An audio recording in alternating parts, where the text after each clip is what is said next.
Ayubowan, hello, and a warm welcome to this very special program.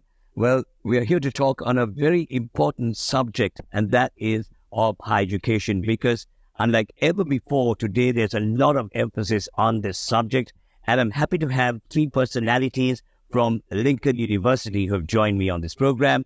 I think I'm going to take this opportunity in introducing these three gentlemen individually. Let me start off with the gentleman in the extreme corner. He is the country director of Lincoln University, Dr. Roshan De Lima. And next to him is Chancellor Professor Norman Ladson. And right next to me is the founder president of Lincoln University, Professor Amia Bhamik. A warm welcome to the three of you to this very special program. Well, let me start off with you, Chancellor. Your first visit to Sri Lanka, have you been to this country before, and how would you describe your visit this time? Yes, I have been here before, and several years ago now, and so I'm back again, and I find the country thriving, and seems much more happening here than when I was here for several years ago. Dr. Me and I have traveled quite a bit around the world looking at different educational situations. And so when we were here in the past, we were attempting to see what was needed in Sri Lanka for an education development. And this is now moved forward to where we are today with Lincoln University's presence here. So in terms of a graduation, as you all know, we've had many graduations of Lincoln University in Sri Lanka. Is this your first graduation you're attending here in Sri Lanka? This is the first graduation I'm attending in Sri Lanka, yes. And it's very exciting because it's going to be three parts over the next 2 days, graduating something to the effect of 1,200 students, which is very exciting for us as we look at developing and continuing to grow education here in Sri Lanka. So that speaks volumes of the number of graduates passing out from Lincoln University, high numbers, right? Now, I'm very concerned about the name Lincoln. How did this all originate? Yes, Abraham Lincoln was a president in the United States during a very difficult time. It was during the U.S.'s Civil War, and it was fought over slavery, as you may know. And his great effort was to hold the country together and to keep the North and the South together as one nation. And the danger was, of course, that it was going to split up and Europe would take over parts of the U.S., which didn't happen thanks to his terrific efforts. Abraham Lincoln was greatly interested in education. He basically was self-educated. He became a solicitor, lawyer, and went on to become a president during a critical time in the United States. His philosophy was very interesting because in America, religion is a very important topic, simply because of religious freedom, and many people came to the U.S. for religious freedom. Abraham Lincoln was asked once about his religious perspective, and he said, "My religion is to help other people, to be doing good for the others and helping them move along." And that's the kind of the theme that we bring to with Lincoln University. We're greatly attempting to bring education to those who can afford it, to make it affordable, and to bring it to the various parts of the world where it's needed. And so that's sort of our philosophy. The philosophy sort of blends in with some of the perspectives here in this part of the world, which is to focus on ethics and focus on good values in education. We try to do that here, as Lincoln did in his perspective and the way he ran the United States way back in the 1800s. So we try to follow that along the lines of a Gandhi and a Vivekananda, who started the Vedanta Society. very important with regard to ethical issues in education. And on the other hand, we have the American influence, which is a bit more scientific, a bit more innovative, a bit more entrepreneurial in education. And we try to combine those two together. Sort of like Lincoln was trying to hold the country together, we're combining those two philosophies together.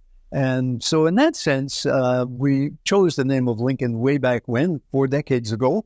And that has been the method we have moved forward with education in various parts of the world. Well, Professor, I think I'll be failing my duties as an interviewer to miss out on asking the very same question to Professor Amia, being the founder president. I'm sure you could add to what he has already mentioned. Oh, thank you, Faisal. Chancellor, Professor Narman, what he is trying to emphasize that Western education, how you can assimilate the Eastern philosophy, then the human potential, it will develop very well. What he's saying, as President Lincoln said, that what was his religion, he said, when I do good to the people.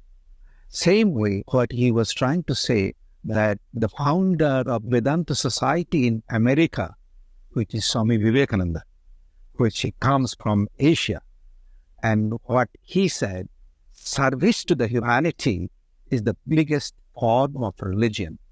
So how these two leaders meet together? It is not education, what currently is happening throughout the society. It's a business commodity. Get the certificate and how quickly get the job.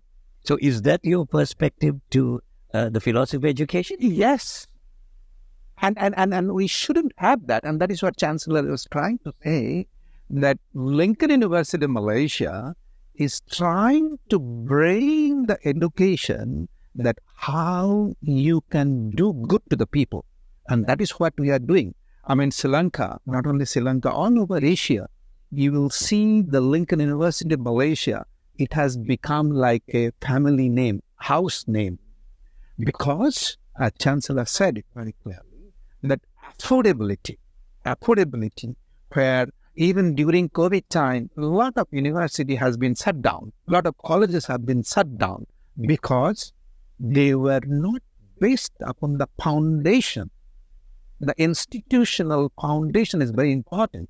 The Lincoln University, Malaysia, the foundation has been built upon the great philosopher Vivekananda, Mahatma Gandhi, Lincoln. These great philosopher, educational philosophy was how to develop the human being, that as Vivekananda puts it, each and every human being is a potentially divine. And the purpose of education to the humanity, that how do you manifest that potential divinity which is hiding behind each and every human being. That's the real true education Lincoln University is trying to do this. Thank you, Professor, for touching on COVID, because my next question is going to be focused on Dr. Roshan, because I like to know, because we're talking a lot about Sri Lankan operations, how did you cope with the operations during COVID? In fact, the economic crisis we faced and the political crisis as well. Well, thank you, Fazal. First of all, I would like just to thank Prof. Madison.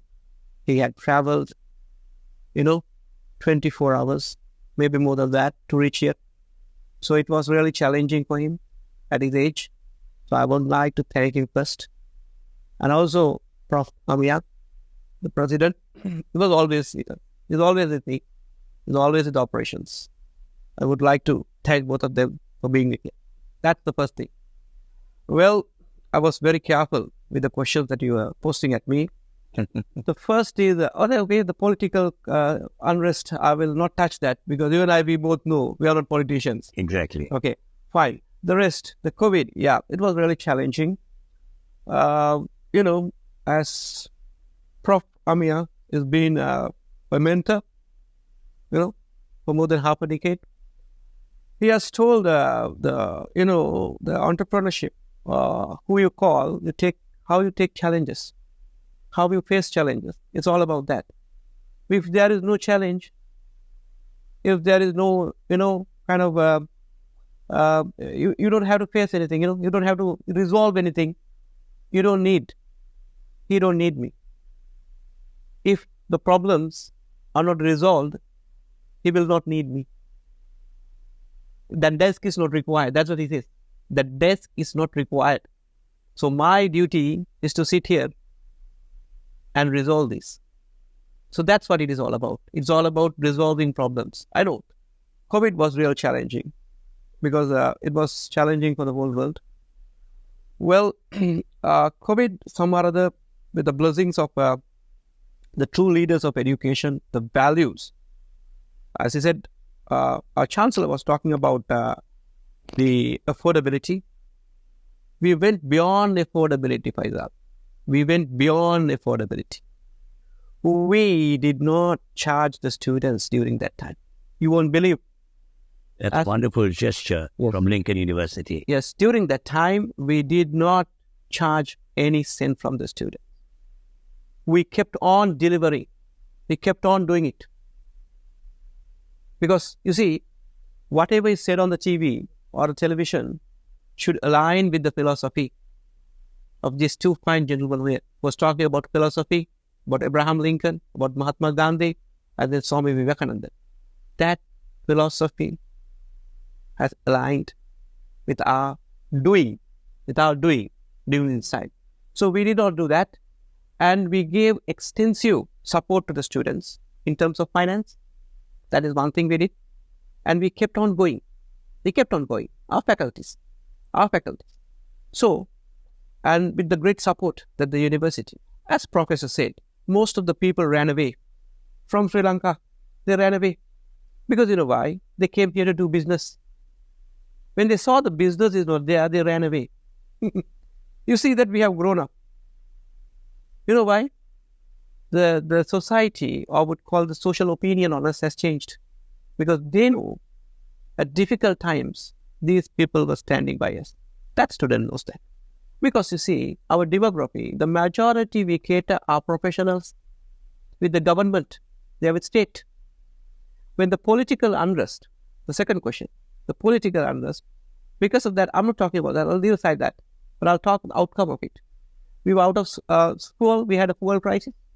That hit badly on transportation, that's consequential. The transportation was hit badly. Electricity, we had a problem. So, transportation is not there. Electricity is not there. Do you think what we can do? Power cuts are there. Right? So, the students couldn't reach us to the campus. So, we had to take the lessons there home. But still, we had problems, the electricity. The connectivity, the internet is not there. So, you see what happens. So, our faculty, they divided the students into small groups.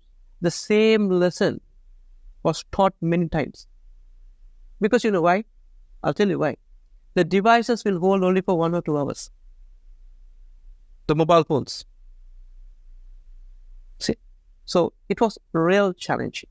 Students stood by us. Faculty stood by us. So that is how we overcame this.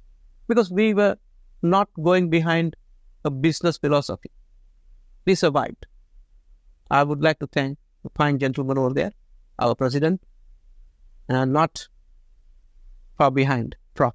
Madison. The voiced, what was voiced earlier, you would understand it, the reality. Awesome. Now, Professor Madison, I know you've been in this industry for 5 decades or more. You've seen the progress, as was mentioned by Dr. Roshan, here in Sri Lanka with, with all these issues that we had to face. I mean, it was not only Sri Lanka, but people all over the world. But in Sri Lanka, we had other issues as well. Do you see progress made here in Sri Lanka? I mean, all that. Oh, yes. Oh, quite a bit of progress. As I say, I was here with Dr. Mia about 10 years ago. We were looking at the situation, and realized that there was a terrific need for education here in Sri Lanka. That is, the number of places that are available at the state institutions is quite low, considering how many students actually want to go on to a higher education program. So we saw the need, and we decided that this would be an excellent place to come to offer our services and to really bring an education that is, as we've talked about, is a combination of sort of Eastern and Western education. And that's actually coming to fruition now as we see the number of students enrolled in our program. So we're very excited about that. And we hope that will continue, and we will continue to serve the students in the best way possible. Very good. Professor Amir, this question is directed to you. I know you traveled to many countries around the globe. Something that has increased in the recent past, especially from Sri Lanka and even in the Asian countries, we see a lot of the students migrating to other countries for greener pastures. I want your honest opinion on this. Faisal, this migration, it has become a cultural cancer rather than what I would say the economic lifestyle. Everybody is going to Australia, America, Canada, hoping that they will get job. Even professionals are migrating from Asian country to this country. And what do they do there? They will be the waiters per McDonald's or cleaning. So why they are going there? Hoping that they will be able to change their lifestyle. But it is not happening, honestly speaking. Because these countries, US, UK, Australia, or the developed countries, if you look at who have developed actually this country, it is the migrants. When migrants leave their own country, go to another country, they have no other choice, have to do hard work. Now, I myself have written various articles and books on migration. See, for example, in Sri Lanka, if someone from northern part, they come to Colombo, they have no other choice, they have to work hard. But within Colombo people, they don't work that hard. But if Colombo people, they go to northern area, they have no other choice, have to work very hard. So what is happening? That it is the migration in nature. When they migrate out of their own country and go there, they have nobody there. So they have to work hard. So when they work hard, they get paid. But how many of them are now in 21st century are actually going to the top? Going to the top. Now, everywhere in the world, the economy is saturated. No more jobs. Recently, Australia has cut down the visa tremendously. Why? Because these Asian students are traveling to Australia. They are not attending classes. They are going for job. So in Australia, you don't find anymore that much of job. So the government had to look at this, say, man, the students are coming for job rather than work. So what need to be done, the students, and this is exactly, I tell my students, when they come to Malaysia, I tell them, look, you are coming to Malaysia, learn the work culture, learn the ethics of work, go back to your home country, build your country by this education, then that's the real education. I have a fantastic example in Malaysia. Students came from Bangladesh, and I remember he came and cried in my room and said, I can't speak English and I don't have money. And today, that boy runs multiple second-hand car outlet in Bangladesh. He donates me the money to run various educational institutions. This is what we should be doing this. And I'm proud of this. And I always tell students, you go to overseas, study, and along with study, learn the work culture, punctuality. That work is worship, as Vivekananda puts it. The work is just not for job. Work is worship. The moment you take that philosophy, and that is what our Chancellor was trying to tell, that President Lincoln and Swami Vivekananda's philosophy put together into education. So the migration, I don't encourage students to migrate permanently, but go study and understand the culture and work ethics of these Western countries. Come back to your own country and contribute. That's the real education. And Lincoln University, Malaysia, philosophy has been that I don't want students to be job seeker rather than job creator. We have set up our campus in Sydney. Our Sydney's motto is the students must be job creator, not the job seeker. And this is what we educators, the biggest problem in current century, most of the educational institutions, the moment a student comes to the classroom, that if you don't study, you don't get a job. I don't do that. I said that you study how to become a social entrepreneur, how to create jobs. That's the true education. Not the education just to seek for job. That's the money-making education business. I totally disagree and stay away from them. And that's what. So migration pattern, any Asian African traveling to these countries, they have to work, no choice, during their study. But not give up the education, not attending classes and doing job, that's unethical. That cannot be. So students should go learn the culture. They're not going to learn something new. Science, 2 plus 2, you cannot change 4 at all. But learn from these countries how 2 plus 2, 4 can be different ways, different innovative ways. And that innovative ways you learn from these countries, come back to your own country, implement. You will develop the country, you will develop the human, and that's the biggest charity you can do in your life. As President Abraham Lincoln, he was killed in 1860s. Still people take his name. Swami Vivekananda, he passed away in 1902. But look at their legacy, everybody. So we human beings, when we have come to this world, utilize this education to make human life more divine, to leave their legacy. We all have to leave from this world.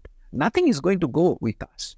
So take the education as a tool to leave your legacy, that when you and I die, people will remember, hey, Faisal came, Anya came, Norman came, Roshan came, did something for the society, for something. Thank you. It's wonderful food for thought for everybody. And can you please, repeat, echo the motto of the Lincoln University, Australia? University motto, Australia, Malaysia, and we have recently been approved to set up a digital university in the US. Our motto is that students must be graduating to become a job creator, social entrepreneur, rather than job seekers. If any student graduate from my class, and I always often tell them that, look, if you are looking for job seeking, don't come to the class. Don't waste your money, your parents' hard. Don't waste your time. Come to my class to become a job creators, to become a social entrepreneur. Awesome. Yeah, and very meaningful motto. And that is why I wanted to echo that motto once again. And going on, a topic which I think Lincoln University always believes in, expansion and moving to other areas. Dr. Roshan, I realize that you are now focusing also on the healthcare professionals. Am I correct? Yes. I'd like you to talk. Yes, Faisal. Yeah. Well, I will say again, follow the principles of our president. What he says is true. When I'm talking about things that are doable easily by other people, so we differentiate ourselves from others by, setting up such academic infrastructure. Because when, as a Chancellor was telling a decade ago, and Prof had initiated this looking at the gaps in our health system, majority are at allied sciences or allied or the supporting staff at the hospitals, starting from nurses, the physiotherapists, the pharmacies, and then the imaging technologists and the laboratory technologists, all this, because we had this, we all have to understand that we were highly influenced by the colonized, the British colony, right? We were a colony for some time. And when the British left, we almost, I think we went on with the legacy, right? We went on with the legacy. So the diploma people were produced and given medical council registration so that they could work in the hospitals with the medical council registration as profession. But what Prof did is a wonderful job that no one had did it. This is something new, novel that he did. This is the first time he did in Sri Lanka. No one did this. None of the state universities, none of it, or not even foreign universities stepped in to initiate this. So he initiated degree programs to bridge the gap between a bachelor degree and a diploma for the professionals. So that legacy, I carried that legacy from him when he started with 50, 100 students. Now it has grown up to 500 to 1,000. That legacy. Today, the entire health sector supporting followers, they are with us exclusively. I'm telling you, exclusively. I'm quoting this word, Faisal, exclusively working with Lincoln. You name the association, you get pharmacy association, you get physiotherapy association, you get medical imaging technician, all these people. That's very encouraging. Public health inspectors are working with us, laboratory technicians, all the institutions. Again, Faisal, this is based on our principle of affordability. The salary of a state employee. The salary, right? I don't have to tell you. I don't know to voice it out. With that salary, with that family commitments, our degree is more affordable for them. In affordability. Quality-wise, our foreign faculties are delivering. It's not only local. We have blended the local because we need to give them practicals in laboratories here because they can't travel to Malaysia. We have minimized the cost effect. And we used to get down faculties from Malaysia to come here and deliver programs. This COVID, because of the COVID, some wonderful thing happened to us. I always tell Prof, the Zoom came in. So again, what we did, we minimized the cost of traveling of faculty members, accommodation, etc., air ticket cost. And we didn't keep that. We passed on this to the student, again to reduce their course fees. I'm on national TV, but I'm telling you this truth. The students are watching, they can't tell, the country director came and he lied on the screen. No. In front of his Chancellor and President, he was lying. No, we didn't do that. We gave that benefit to the student. When the economic crisis came, we gave that benefit to the student. We didn't keep anything, Faisal. Otherwise, Prof should come in a private jet like other university owners. I must thank our Chancellor He traveled economic class all the way from US. That's admirable. He traveled economic class. I feel sorry at his age. Sitting for, 12, 13, 14, 20 hours in a small space, confined small space, and he is a tall man. Signs of simplicity. Yes. Look at, still at this age. What can you tell, Faisal? That's it. It's a genuine service. Thank you very much. Right. Now, this is a subject that I am very concerned about. I think I spoke about it in my introduction with regard to the emphasis on higher education, unlike ever before. I feel there's a paradigm shift globally from, the Western countries to all the developing countries. Lots of them are very concerned about the higher education. A personality like you with many years of experience in the industry, and of course Lincoln University also with a very rich history.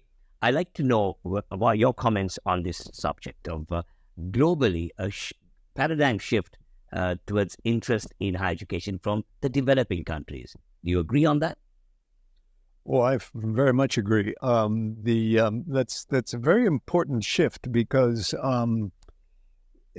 John Dewey, a philosopher from the U.S., an education philosopher, had said that at one point that the classroom is a microcosm of democracy, and that's very important. We see that as very important because, as Rashan has been saying, and Dr. Mia, what we want to do is put students back into the society.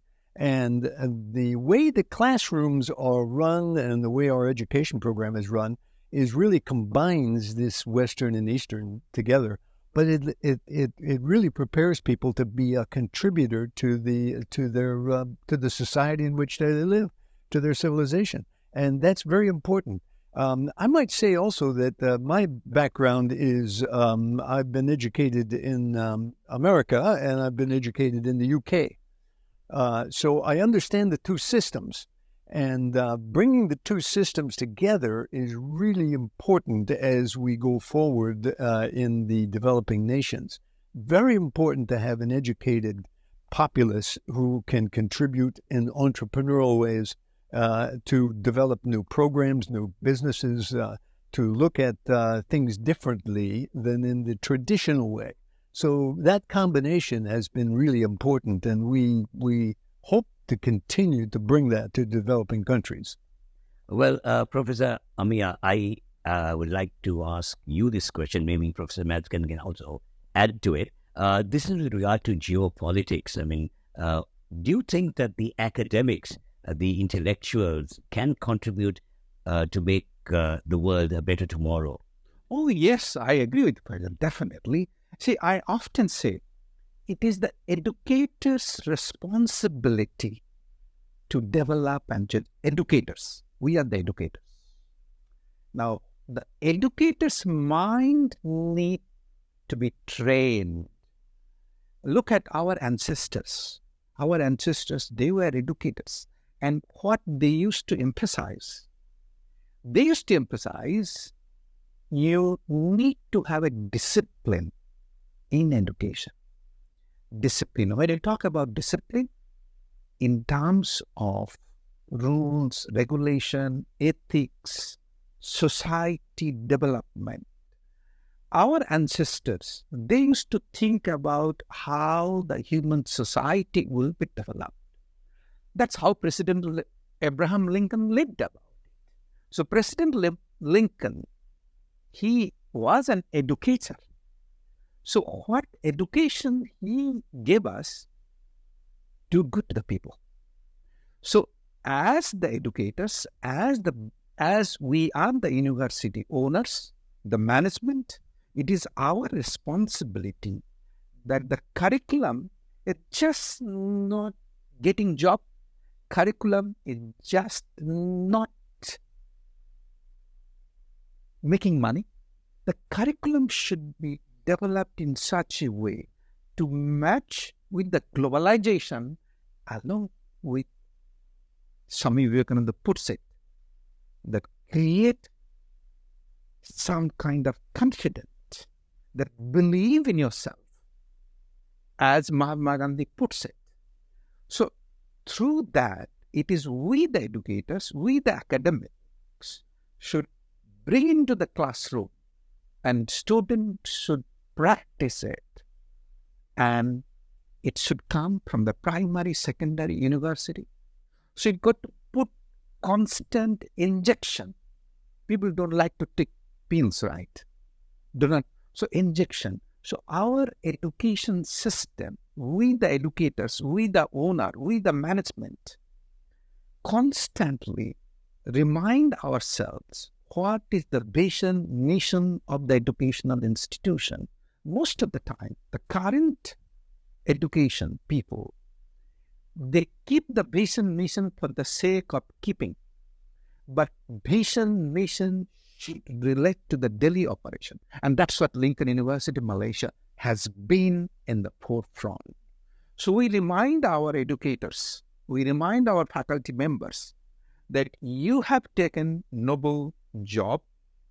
Lincoln has appointed you because you have shown keen interest, that professionalism in teaching. But if you are making money out of this teaching, Lincoln is a wrong place. Please resign openly. Please resign.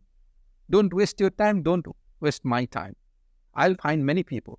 So if you are employed in Lincoln, please remember our mission, vision, philosophy is to make student to be job creator. So you got to train constantly. So a lot of these call the educational institution, senior management, continue to remind their faculty members, because they are the one on a daily basis connecting with the student. So that we do at Lincoln, Malaysia, all the time. And the moment somebody deviates from there, I have open invitation for them. Please leave Lincoln University, Malaysia. This is good for you, good for me. I'll find the people. So wonderful message from the founder president of Lincoln University. Very straightly said, and I think that is very, very meaningful too. With a clear vision and a mission, I think you got to work it out practically as well. Well, I have a final question that I would like all three of you to answer, starting off with you, Professor Madsen. Now, in terms of Lincoln University offering higher education to all, what future moves does Lincoln University have to provide education to all? Well, we will continue to provide education to all of those who come to us to find their way in life and to learn new trades.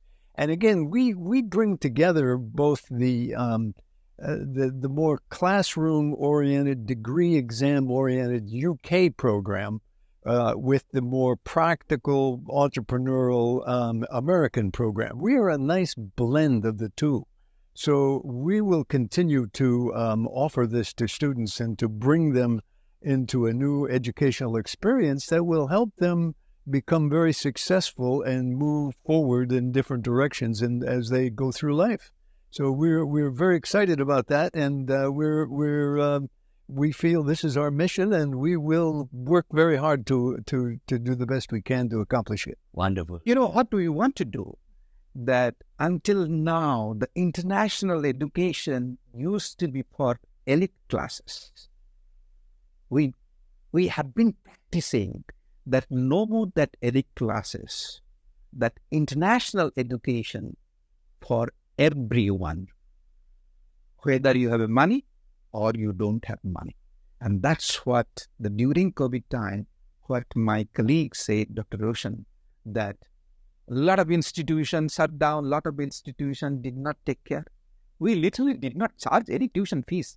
Let's carry on. So our partners were able to sustain. So in the future, we want to see a Lincoln everywhere in the world, that everybody has an access of international education. And coming back to your question to Dr. Roshan, that why we are emphasizing on health education. You see, we are trying to match what is current situation in the market. In the market, no more the business graduate has job, IT graduates have job. But health is something every human being is concerned about health. So we are emphasizing on health education so that students can get the health qualification, and it has many aspects. One, the first important, you are really helping the government, because government is worried health of their own citizen. So because they don't have professionals, and most of the professionals of health sectors, they fly out of the country, they get the education, they don't come back. But what we are doing, how within the country we can give them the health education so that we have a huge production graduates, they can help the government, and at the same time, the health sector employees are so-called angels of the society. So, Faisal, if you are a health worker, if you are a nurse, if you are a physiotherapist, and I have something, and if you come to my house, and if you help me something, tell me, I will be ever, always be grateful to you, isn't it? Definitely. So that means what? You have contributed to me, and you will feel yourself that you have done something in your life, something. So that's kind of education you want to create. That's why you are emphasizing more onto health education. And you feel through the health education, I think we will be able to minimize various kinds of conflicts that include racism, that includes discrimination, prejudice, and so forth. So that's why we are trying to emphasize on health education. And that is what President Abraham Lincoln all about, that avoid all types of prejudice, discrimination. And health education is the only education that will really cut across all types of prejudice, discrimination, racial, religion, everything will run away. So that's what we want to emphasize all over the world. Professor Bhaumik, you touched on a very sensitive issue, and moreover, where Lincoln University stands out is you were talking about you are going to give education to all, irrespective of their social strata, and you were saying it's not only for the elite, but for everybody. That's what impressed me most. Yes, correct, Faisal. And that is what educators should be doing. That Lincoln, when I will die, Lincoln is not going to go with me. But so true, absolutely. But what will go with me, that so many people have been benefited, I am sure they will bless me. And that blessings, that good wishes, is the biggest bank assets, Faisal. The good deeds, you leave that. That's it. That is what is going to go with me. And this is how Dr. Norman and I have been working for more than 25 years. Before even starting Lincoln, we get along that kind of philosophy together. And that's why we started. So if you ask me what exactly we want to achieve via the Lincoln, we want to see revolutionize the modern education, which is nothing but job seeking. We want to create job creation with manifestation of human potential, strength, and divinity. As Swami Vivekananda puts it, that meaning of education is the manifestation of the purity and divinity which exist in each and every human being. That's what Lincoln University is trying. And finally, that same question to you as well, Dr. Roshan De Lima, of how you look at it in terms of education to all. Well, Faisal, let me straight away get in the point, as Professor Amia was pointing out. Well, this the Sri Lankan chapter, I'm just trying to announce you now, is going to change. It's going to change. Lincoln University, Malaysia, is backing up. We are establishing a new institution, Lincoln Institute of Graduate Studies. It's going to be a non-profit, non-government organization, right? So this institution is a place for rich and poor again. Non-profit, mark my words, non-profit, non-government. So the philosophy is going to prevail as professor. You know, as Dr. Amir has told, his great principle, we are not going to take anything. People will be wondering, Prof is not there in about 10, 15, 20 years, or my wishes, long life, but still, we never know. We never know when the God is going to switch. So, I'm not sure about myself either. But the legacy should go on. These institutions should develop. More people should get benefit. That's it all about. Yeah. That's it all about. Can I also add that what's happening in the around the world and here as well is many of the education institutions, higher education institutions, have come in, and it's become a big business, and it's no longer interested in the student. They're interested in finances and making revenue, and that's what makes us stand out. We are an institution that has always been concerned. As Dr. Amia and I have worked out this philosophy over the years, we've always put the students first. We're always concerned for the students and to offer them an educational opportunity.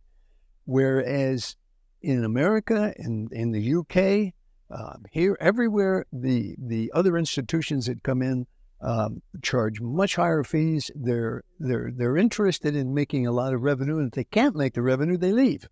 And that's leaves many students in a bad situation. So we have always been more concerned to stand out as the one who offers education to everyone at the cost that they can afford, and that's what makes us unique. So, Roshan, you have to add something. Yes, Faisal, Doctor, I need. You know, I'm just leaving this note to you. Mark my words. Well, we are the people who provide. We are the lowest tuition fee medical degree providers in Malaysia for Sri Lanka. Lowest, right? So this cost affordability we were talking, in reality, if anyone is looking for medical studies in Malaysia, they will not come across what we are doing for the student. No. So without any challenges, I'm telling you this. Even if they pick and choose to study in Malaysian campus, well, I always tell the students, go out of the country, get some exposure, study in Malaysia. As Prof said, no, not to live there, to take the values and come back. So our medical faculty in Malaysia, it's one of the best. But in terms of affordability, we are the best again. Because there is no choice. If you are looking between another good medical school in Malaysia, and if you compare with Lincoln, our medical degree is more affordable to the middle class and even the lower class. I don't put that away. It's affordable to all the people. So it's not only words, Faisal. A lot of people can come and talk words. Words have been good. Action. This is in action. You can see this. You can see around. It's in action. So I know many of our partners. We have interviewed them. We have gone to their functions. You see the number of students, right? You see from different socio-economic backgrounds. You can see them. They are rich, but they have Lincoln degree. In future, you will see doctors from different socio-economic backgrounds are studying overseas. Don't be caught by surprise. Don't be caught by surprise. You know why? Because you will see that Lincoln has done it. Lincoln has done it. Okay, it's not rich who can go out and study medicine or MD program and come back and practice as a doctor. No. It's not that way. You will see ordinary family, right? Ordinary family. Doctor produced by Lincoln from Malaysia. How did this happen? That's what these two wonderful gentlemen were talking. Thank you very much for sharing your valued thoughts. And before we end this program, I would like to really touch on Professor Amia's statement he made with regard to having a legacy continued and a rich legacy in terms of education to all, irrespective of what social strata you come from. So thank you very much, gentlemen, for your presence here today on this very special program and for giving, food for thought and your thought-provoking messages to everybody. Thank you very much. It meant so much. And for me, it was indeed a pleasure being the host on this program. Thank you very much, everybody. I'm sure there was a very clear, educative message sent to all of you. And I would like to end by wishing you three gentlemen all the very best in your future endeavors, and may Lincoln University grow from strength to strength. Thank you very much once again, and goodbye to you all. Thank you, Faisal. Thank you, Faisal. Thank you.